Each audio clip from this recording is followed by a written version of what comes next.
Assalamualaikum warahmatullahi wabarakatuh. Kembali lagi di channel Berita Mistis. Untuk kisah kali ini masih ada kelanjutan dari kisah yang sebelumnya. Sebuah kisah yang diambil dari Kaskus. Kisah yang berjudul Sekamar Kos dengan Dia. Dan sebelum kita lanjut ke ceritanya, tekan dulu tombol like video ini. Dan jangan lupa tekan juga tombol subscribe channel ini. Dan nyalakan juga lonceng notifikasinya agar tidak ketinggalan cerita-cerita lainnya dari channel ini. Dan buat teman-teman yang pengen membaca langsung ceritanya, nanti silahkan saja kunjungi linknya yang nanti akan saya sertakan di kolom deskripsi. Dan seperti apa untuk lanjutan dari kisah ini? Langsung saja kita masuk ke ceritanya.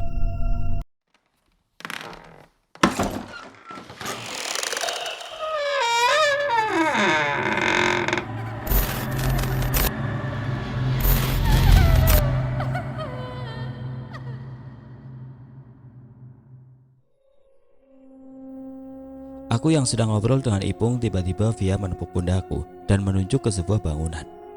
Dia bertanya apakah kami tadi berada di sana untuk berteduh. Dan saat aku perhatikan, ternyata memang benar itu bangunan toko yang tadi digunakan untuk berteduh. Via yang peka terhadap aura berkata kepadaku, ada suatu aura yang sangat kuat, seperti ada sosok yang sedang melihat ke arah kami. Via mengatakan padaku untuk coba memusatkan penglihatan ke sekitar bangunan toko tadi. Apakah ada sosok yang mengawasi kami atau tidak? Aku mulai memfokuskan penglihatanku ke arah bangunan toko itu. Aku belum melihat sesosok makhluk di sana. Aku mencoba untuk mendekat lagi ke bangunan itu dan menyuruh yang lain untuk tinggal di tempat. Benar saja, aura mistis terasa di sekitar toko itu. Lebih tepatnya berada di sebuah pohon yang ada semak-semaknya. Tempat di mana Ipung tadi melepaskan hasratnya. Aku mencari sosok penunggu di sini dan ketemu. Sosok kakek tua yang tadi melewati kami itu adalah makhluk astral. Dan sekarang dia berada di pinggir jalan sedang menatap ke arah Ipung. Aku mencoba untuk mendekati sosok itu. Sore kak, maaf ganggu. Kancamu kurang ajar. Kakek itu langsung berbicara dengan lantang. Maaf kak, itu karena dia tidak tahu kalau di sana ada tempat kakek. Mohon maafkan dia kak. Dasar bocah zaman saiki, ora ono unggah-ungguhe. Tumindak sakar PDW. Maaf kek, apa yang harus dilakukan temanku itu supaya kakek mau maafkan? Lakoni, sing kudu dilakoni. Kakek itu menoleh ke arahku dengan muka yang sedikit kecewa. Entah kecewa karena aku tidak memberitahu untuk berhati-hati atau kecewa akan kelakuan anak zaman sekarang ini. Aku memahami apa yang dikatakan oleh kakek itu. Lakoni sik kudu dilakoni. Aku langsung berjalan mendekati teman-temanku lagi. Kemudian aku mendekat ke arah Ipung untuk memberitahu apa yang harus dia lakukan. Pung, semua gara-gara kamu ini. Tanggung jawab kamu. Ucapku pada Ipung spontan. Lah kenapa Yan? Aku gak tahu apa-apa kok. Tahu-tahu kamu bilang gitu. Sini, aku bilangin. Kamu tadi lihat ada kakek-kakek lewat depan kita gak waktu kita lagi berteduh di sana? Kakek apaan sih? Gak ada kok. Nah, itu ternyata tadi ada kakek-kakek lewat. Dan itu adalah penunggu pohon mangga itu. Kamu harus bersihin bekas kencingmu itu. Lah, kenapa gak bilang dari tadi kalau di sana ada penunggunya? Aku lagi gak fokus tadi. Udah buruan sana. Kamu bersihin aja sambil minta maaf. Setelah itu Ipung langsung pergi ke pohon itu dan membersihkan bekas air kencingnya dengan air yang dibawa oleh Anggi. Aku dan yang lain menunggu di motor. Tidak berselang lama Ipung pun kembali. Via merasakan aura sudah tidak sekuat tadi dan mungkin sekarang kami bisa melanjutkan perjalanan ke villa dengan lancar. Setelah itu kami langsung meneruskan perjalanan menuju villa. Ternyata benar saja yang dikatakan Ipung bahwa villa itu tidak jauh dari toko di mana kami berteduh tadi. Sekitar 10 menit perjalanan akhirnya kami sampai di villa tersebut. Jam sudah menunjukkan pukul 16.45 yang artinya sebentar lagi hari akan mulai gelap. Terlihat villa berbentuk rumah bergaya kolonial dan kalau dilihat-lihat bentuknya hampir sama dengan villa yang dulu pernah aku tempati saat kegiatan makrab bareng anak kelasku. Kami pun berhenti di depan villa. Di sana sudah menunggu bapak-bapak penunggu villa untuk menyerahkan kunci villanya kepada Ipung yang kebetulan bertanggung jawab. Selamat sore Pak Mamat, maaf menunggu lama, hujannya deras banget tadi. Sapa Ipung pada bapak itu yang diketahui bernama Pak Mamat. Oh iya pantes mas, tapi tadi di sini nggak deras banget, cuma gerimis. Ya udah mas, ini kuncinya. Sesuai yang kita bicarakan kemarin, kuncinya bisa dikembalikan besok siang atau sore. Jawab ramah Pak Mamat pada Ipung dan kemudian memberikan kunci villa itu. Saat berada di luar villa, aku merasa ada gelagat aneh yang dirasakan oleh Via. Dia merasa seperti tidak nyaman. Sebenarnya aku pun merasakan hal demikian. Aku tidak memberitahu pada yang lain. Takutnya malah akan membuat acara refreshing di villa ini menjadi kacau. Kami pun memasuki villa tersebut dipandu oleh Ipung. Ipung juga memberitahu ada 3 kamar yang bisa digunakan. Yang tengahnya merupakan ruang tengah untuk berkumpul. Saat memasuki ruang tamu, aku sempat melihat ada sesosok makhluk yang lewat di ruang tengah tidak begitu jelas. Yang terlihat hanya sekelebat kain batik.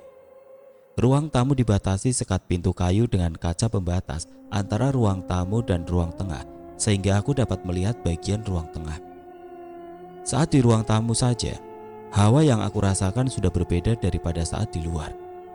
Ternyata hal tersebut juga dirasakan oleh Via. Terlihat dari ekspresinya yang seketika berubah saat masuk ke dalam villa tersebut. Ipung mengajak kami memasuki ruang tengah dan menunjukkan kamar yang bisa kami tempati. Aku memberikan saran kalau kami hanya akan dibagi menjadi 2 kelompok saja, kelompok cewek dan cowok. Kamar yang digunakan jadi hanya ada 2 saja. Ipung sepertinya kurang setuju karena kasur yang luas hanya ada 1 dan yang lain hanya kasur yang muat untuk 2 orang. Itu pun sangat mepet. Via yang sepertinya sepemikiran denganku menyarankan untuk kasur yang tidak luas nanti akan ditambahkan dengan kasur yang tidak dipakai dari kamar yang tidak terpakai juga. Ternyata semua setuju dengan yang aku dan Via sarankan. Cewek nanti akan tidur di kamar dengan kasur yang luas supaya bisa tidur satu ranjang, sedangkan yang cowok akan tidur di kamar yang lain. Sebelum itu kami bersama-sama mempersiapkan kamar untuk tidur nanti malam. Kebetulan kamar dengan kasur luas terlihat sangat aman digunakan, berbeda dengan 2 kamar lainnya yang terlihat agak sedikit kurang nyaman bagiku. Semua kamar sudah siap untuk digunakan. Para cewek pun sudah bersih dan sudah mandi. Terlihat wajah ayu dari para cewek, berbeda dengan para cowok yang masih dekil karena baru saja selesai beberes kamar. Para cewek yang sudah bersih kemudian berangkat ke dapur untuk mempersiapkan makan malam. Sedangkan para cowok berangkat untuk membersihkan diri. Karena hanya ada 2 kamar mandi, aku dan Bimo terlebih dahulu yang mandi, sedangkan Ipung rebahan di kamar yang sudah disiapkan tadi. Ketika aku dan Bimo sedang asiknya merasakan kesegaran air, tiba-tiba dari ruang tengah atau lebih tepatnya dari kamar cowok, terdengar suara teriakan Ipung. Para cewek yang awalnya berada di dapur langsung beramai-ramai menuju ruang tengah. Aku yang merasa penasaran pun juga ikut keluar dari kamar mandi dengan hanya memakai handuk. Bimo tidak ikut keluar dari kamar mandi dan terus melanjutkan ritual mandinya. Saat aku sampai di ruang tengah, terlihat Ipung dengan muka pucatnya. Ipung yang terlihat ketakutan sedang ditenangkan oleh cewek-cewek. Melihat Ipung yang ketakutan, Anggi juga menampakkan wajah ketakutan. Ya, dasarnya dia memang penakut. Saat itu Ipung mengatakan sesuatu yang diulang-ulang. Simba meringis yang ternit.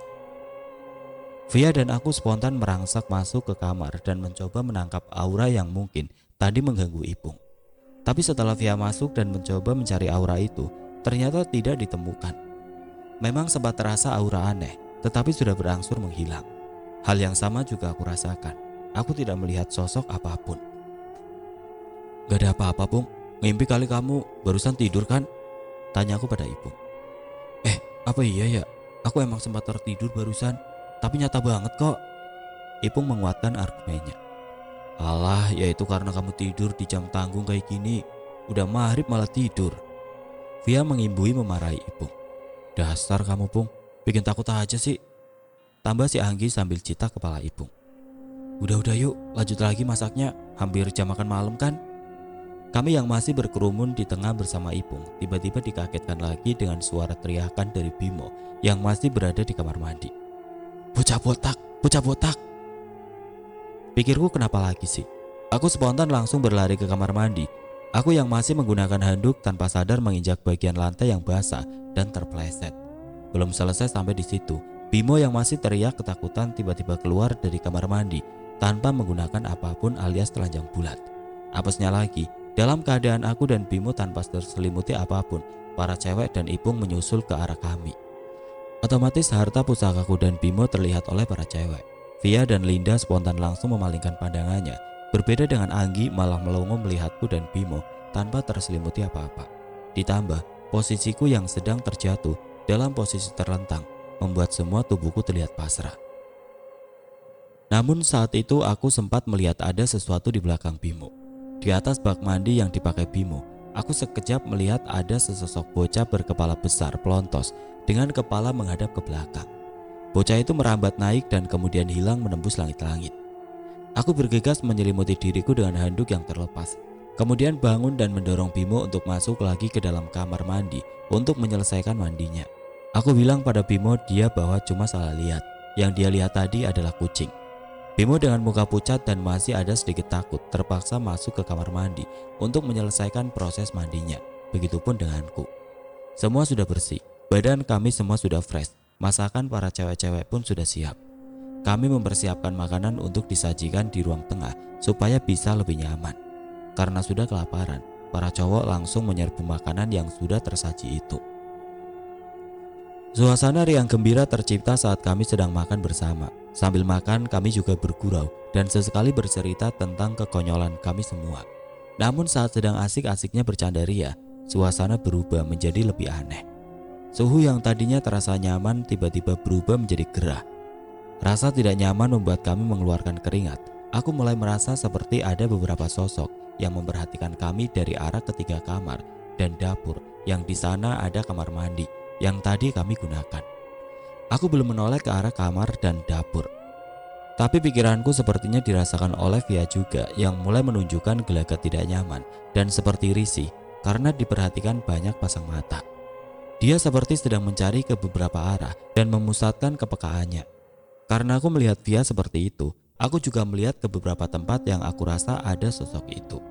Benar saja, di kamar yang akan cowok-cowok tempati, ada sesosok kakek-kakek berambut panjang dengan menggunakan pakaian kaos oblong compang-camping, sedang menyeringai memandang ke arah kami. Kemudian dari arah dapur terlihat beberapa bocah botak memperhatikan kami dari langit-langit. Tidak hanya ada 2, tapi ada 4. Sesuatu lebih kuat terasa pada kamar yang akan ditempati oleh para cewek. Aku tidak bisa melihat ada apa di sana. Memang hawanya terlihat sangat kuat di sana. Aku menjadi cemas saat merasakan hawa yang terlihat sangat kuat itu. Terlihat juga Via memandang ke arah kamar cewek dengan tatapan agak ngeri. Waduh, kok rasanya panas banget sih ini ruangan? Padahal kan ini udah bisa dibilang daerah atas kan? Kenapa masih terasa panas kayak di kota aja sih? Padahal tadi adem-adem aja deh. Ipung mulai protes. Iya gerah tahu nggak? Ada yang bawa kipas nggak sih? Anggi mulai ikutan protes. Udah, nggak usah pada protes. Kayaknya mau turun hujan makanya panas. Apa bakal ada yang ganggu lagi ya? Bimo malah mulai menakut-nakuti. Udah, nggak ada apa-apa. Bener kata Rian, palingan ini mau turun hujan. Via menambahi. Apaan sih Bim? Bikin parno aja kamu tuh. Protes Anggi pada Bimo. Sudah, selesaikan makan aja. Terus nanti kita tidurnya ngumpul aja jadi satu daripada jadi parno kan? Linda memberi saran. Soalnya setelah Bimo bilang gitu, Ipung dan Anggi mulai kelihatan ketakutan. Aku pikir itu saran yang bagus karena aku merasakan hawa di sini tidak seperti hawa biasa. Seperti ada energi negatif di sini yang aku rasakan sejak awal pertama masuk, dan pasti Via pun merasakan itu juga. Ternyata tidak hanya aku.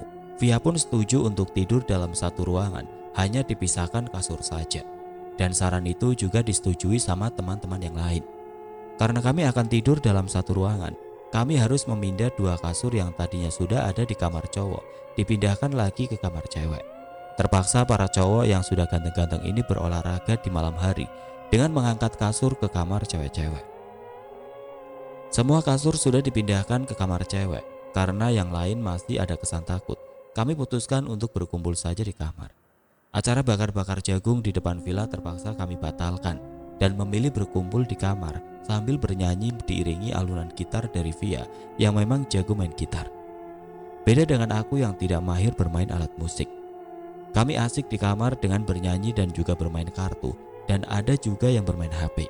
Semua terlihat lebih tenang, walau terasa udara masih panas dan malah terasa lebih panas di kamar ini dibanding di luar tadi. Tidak terasa jam sudah menunjukkan pukul 11 malam. Terlihat para cewek sudah mulai mengantuk dan sudah bersiap untuk tidur, kecuali Via. Sedangkan Ipung sudah KO sejak tadi karena kekenyangan. Bimo terlihat sedang menahan kantuknya karena lagi asik bermain game di HP-nya. Beberapa menit kemudian dia KO juga. Aneh pikirku, kenapa dia bisa ketiduran gitu? Padahal kalau dilihat dari kebiasaannya Bimo, sangat kuat untuk begadang. Pikirku dia pasti kecapean karena dari tadi olahraga angkat kasur. Aku belum begitu merasa kantuk, tapi Via terlihat sudah mengantuk. Terkesan dia menahan rasa kantuk itu. Terlihat dari Via yang dalam posisi duduk dan bersandar di kasur. Terkadang kepalanya terlihat berayun yang membuat dia bangun lagi. Aku sempat menyuruh dia untuk tidur saja, namun dia menolak karena merasa khawatir dan merasa aneh dengan suasana di sini. Hawa yang dirasakan beda karena ada aura negatif yang dirasakannya. Aku juga setuju dengan itu karena aku pun merasakan hal itu. Aku mencoba menenangkan Via dan menyuruhnya untuk tidur. Aku menawarkan biar aku saja yang menjaga. Aku berkata pada Via, kalau ada masalah pasti akan ada Sinta yang bakal membantuku. Setelah aku berkata demikian, dengan berat hati Via meninggalkanku sendirian. Namun setelah itu terlihat Via langsung tertidur. Ya, maklum, pasti dia sudah merasakan kantuk itu dari tadi. Aku berbohong tentang Sinta, soalnya sebelum aku berangkat tadi, aku sudah berpesan pada Sinta dan Aruna untuk tidak ikut dan membiarkan kami bersenang-senang. Mereka berdua setuju dengan syarat aku membawa cincin pemberian Mbak Margono itu. Untuk mempermudah izin dari mereka, aku setuju saja karena memang cincin itu selalu ada di tasku atau dompetku kemanapun aku pergi. Dengan begitu Sinta dan Aruna tidak akan menyusulku. Setelah Via tidur, aku yang masih terjaga hanya memainkan HP-ku sambil bermain game. Sesekali aku mendengar suara tawa kakek-kakek di kamar sebelah. Suara tawanya sangat berat dan serak. Setelah itu aku mendengar pula suara langkah anak kecil berlarian ke sana kemari dari ruang tengah. Tidak berselang lama setelah aku mendengar suara-suara itu, rasa kantuk yang teramat sangat menyerangku. Mataku terasa sangat berat dan ingin sekali mataku tertutup. Namun aku mencoba untuk menahannya. Tapi sekuat apapun aku menahan, aku tidak bisa. Akhirnya, aku pun ikut tertidur di kamar itu. Aku berada di tempat di mana ini sangat gelap. Dari kejauhan aku melihat setitik cahaya yang sedikit demi sedikit mulai membesar. Aku terus memperhatikan cahaya itu. Ternyata cahaya itu dibawa oleh kakek-kakek. Semakin lama semakin dekat dan aku bisa melihat dengan jelas siapa yang membawa itu. Aku melihat sosok yang aku kenal. Dia mendekat dengan cepat sambil berlari. Terlihat wajah tegang darinya. Mbak Margono mendekat padaku dan berkata, "Yan, bangun cepat. Bantu temanmu itu. Cepat bangun." Teriak Mbak Margono sontak membuatku terkejut. Aku merasa ada seseorang yang kemudian menggerakkan badanku sambil terus berteriak menyuruhku bangun. "Yan, bangun Yan. Buruan bangun. Aku takut. Buruan bangun Yan." Ingin rasanya cepat bangun, tapi seolah ada sesuatu yang menahanku. Semakin lama aku semakin jelas mendengar suara itu. Ternyata suara Linda yang aku dengar itu. Aku berusaha membuka mataku, tapi terasa ada yang menutup mataku supaya aku tidak bisa bangun. Tangan kecil dingin terasa menempel dengan erat di mataku. Aku berusaha berontak sambil meraba-raba mencari tas yang sejak tadi ada di sampingku. Setelah kudapat, kemudian aku memakai cincin itu. Seketika aku bisa membuka mataku dan cukup terkejut dengan suasana di kamar saat itu. 4 anak botak sedang menutupi mata Bimo dan Ipung. Mata dan telinga Bimo dipegangi oleh 2 anak botak. Kemudian aku melihat Linda menangis ketakutan dan memintaku untuk menolong Anggi. Katanya, Anggi tadi sempat kejang saat Linda meminta Anggi untuk mengantar dia ke kamar mandi dan tiba-tiba terkulai lemas. Awalnya Linda membangunkan Via dan meminta tolong pada Via. Namun setelah Via bangun, dia meminta Linda untuk membangunkanku. Kata Linda, ekspresi Via sangat ketakutan setelah melihat ke sekeliling. Dan setelah Via menyuruh Linda membangunkanku, Via kemudian membuat posisi duduk bersila. Setelah itu dia hanya diam. Linda mencoba berbicara pada Via, tapi Via tidak merespon sama sekali. Itu membuat Linda semakin panik. Dengan sigap aku bangun dari tidurku dan mengarahkan cincin yang aku pakai ke arah Bimo dan Ipung untuk mengusir bocah botak itu. Kemudian Linda aku suruh membantu membangunkan mereka berdua. Setelah Ipung dan Bimo bangun, aku menyuruh Ipung untuk menghubungi pemilik Via, sedangkan Bimo mengambilkan air untuk mengompres Via dan Anggi. Karena saat aku memastikan kondisi mereka berdua, aku merasakan suhu badan mereka sangat panas, seperti terkena demam. Ipung terlihat panik juga karena pemilik villa tidak kunjung mengangkat teleponnya. Ya maklum, karena saat kami terbangun ternyata masih jam 3 pagi. Hal yang sama terjadi pada Bimo. Dia tidak bisa dengan mulus keluar dari kamar. Terlihat Bimo kesusahan akan keluar karena pintu tidak bisa terbuka seperti dikunci dari luar. Padahal kunci terdapat di dalam kamar. Aku mendengar suara kakek-kakek tadi tertawa terkekeh-kekeh. Aku memang merasa kesusahan dan bingung. Kemudian dengan terpaksa memanggil Sinta. Tidak berselang lama tiba-tiba dari arah luar terdengar tawa kakek tadi, tiba-tiba terdengar seperti seseorang yang tercekik. Selain itu juga terdengar suara orang yang dibanting ke lantai. Setelah suara itu terdengar, tiba-tiba pintu bisa terbuka dengan mudahnya. Pintu terbuka dan Bimo langsung berlari ke arah dapur untuk kemudian mengambil air yang aku minta. Saat pintu terbuka, aku bisa melihat Sinta sudah berada di depan sana dengan tangan Sinta mengangkat kakek itu tepat di lehernya. Terlihat kakek itu sangat kesakitan saat diangkat oleh Sinta. Dari arah belakang, tepatnya dari arah Via dan Anggi, ada seseorang yang berkata, "Mereka tidak di sini, kita harus cepat mencarinya." Ternyata Aruna sudah berada di sana dan mengecek kondisi mereka berdua. Ya, mungkin sudah insting dari Aruna yang sudah beberapa bulan ini menjaga Via. "Dasar kau makhluk rendahan, kau bawa kemana mereka?" Kata-kata Sinta menggertak kakek-kakek itu. Tapi tidak disangka kakek-kakek itu hanya tertawa saja sambil kemudian meludah ke arah Sinta dan tepat mengenai muka Sinta. Jelas itu akan membuat Sinta sangat murka. "Keparat kau makhluk rendahan." Spontan Sinta mencengkeram leher sosok kakek itu dengan kuat. Kemudian keluarlah asap-asap dan sedikit percikan api. Aku yang sudah hafal dengan hal itu mencoba menahan Sinta supaya tidak memusnahkan sosok itu.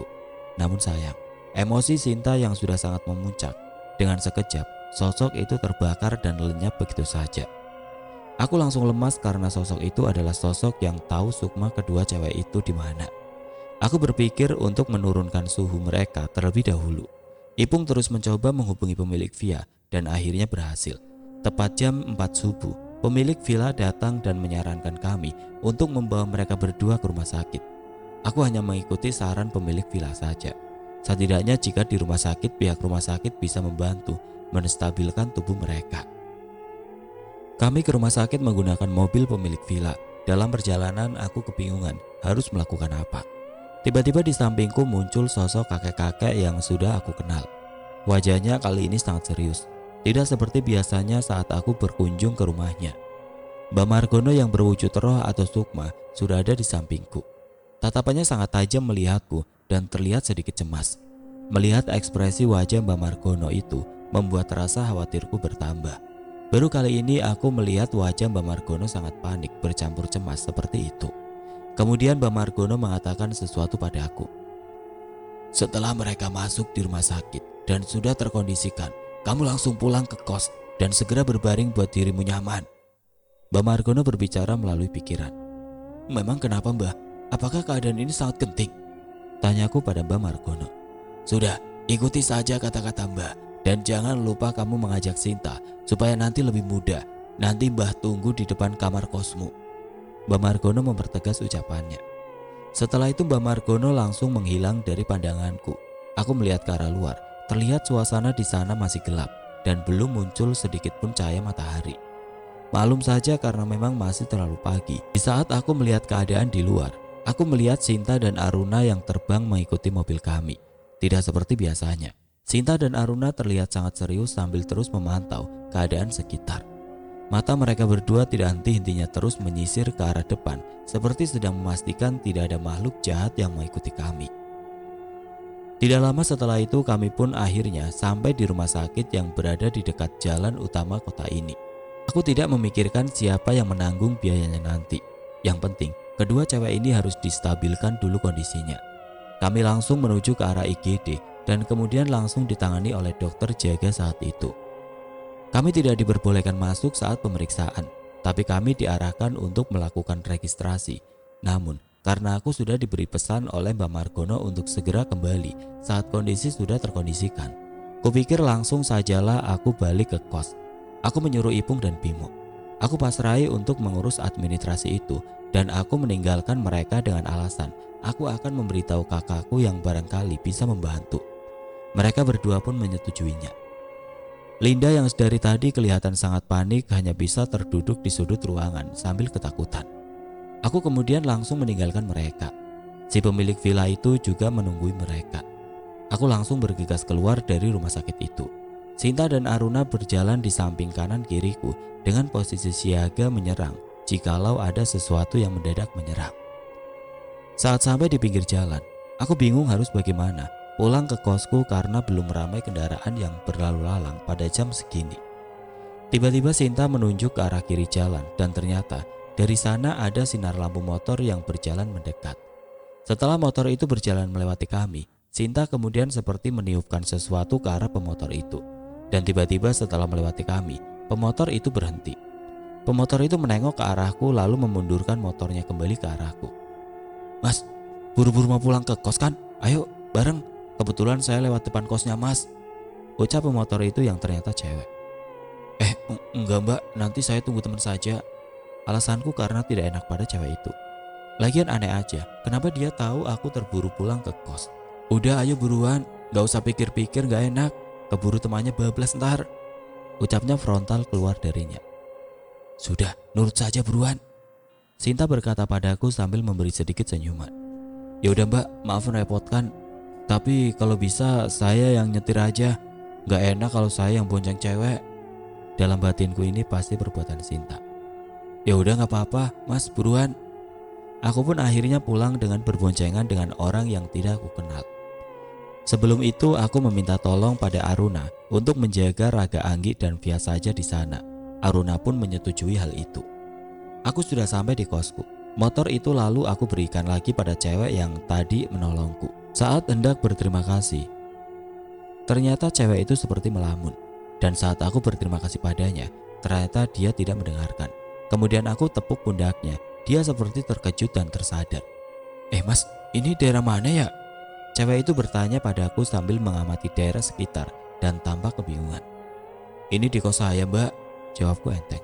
"Oh gitu ya, ya udah mas mari." Cewek itu berlalu dengan tampang bingung. Aku tidak ambil pusing dengan apa yang diperbuat Cinta padanya. Aku langsung menuju ke kamarku dan langsung mempersiapkan kasurku untuk berbaring.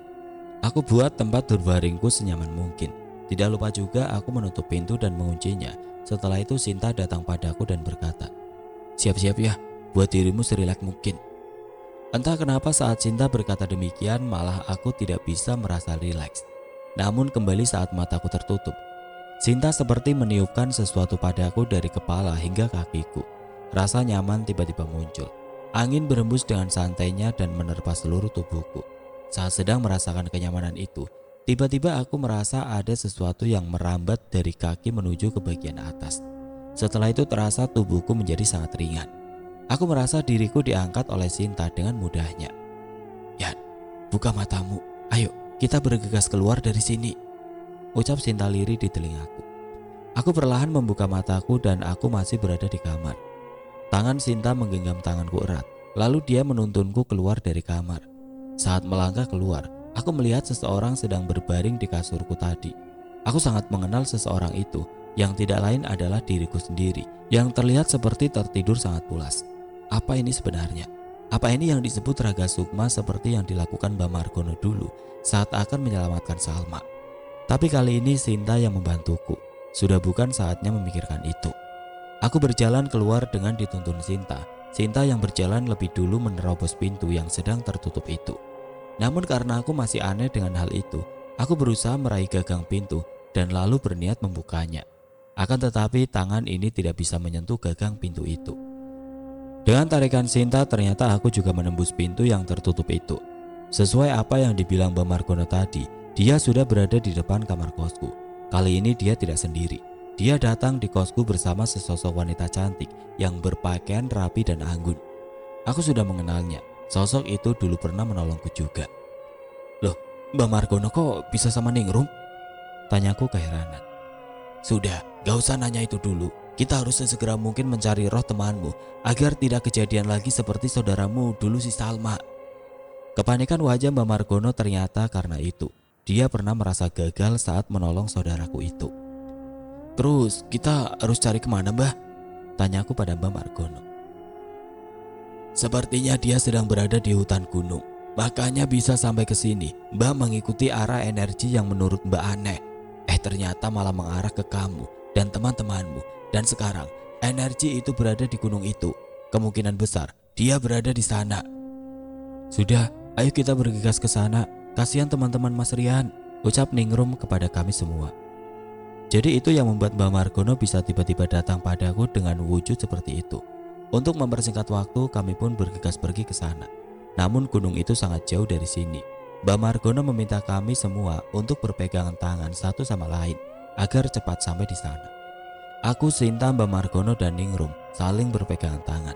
Dan dalam sekejap tubuhku terasa tersedot sesuatu dan tiba-tiba kami sudah berpindah. Aku melihat ke sekelilingku gelap, belum ada sinar matahari. Hawa negatif sangat terasa di sini. Bulu kuduk pada diriku langsung berdiri semua. Saat kami sampai di sana, suasana masih sepi. Tidak ada seorang pun di sana. Mbak Margono meminta kami untuk tidak berpisah. Pertama, kami harus mencari Via. Kenapa Via bukan Anggi? Karena energi dari Via dirasa lebih dekat daripada Anggi. Sinta pun menyetujui hal itu. Dia pun merasakan sosok Via berada di dekat sini.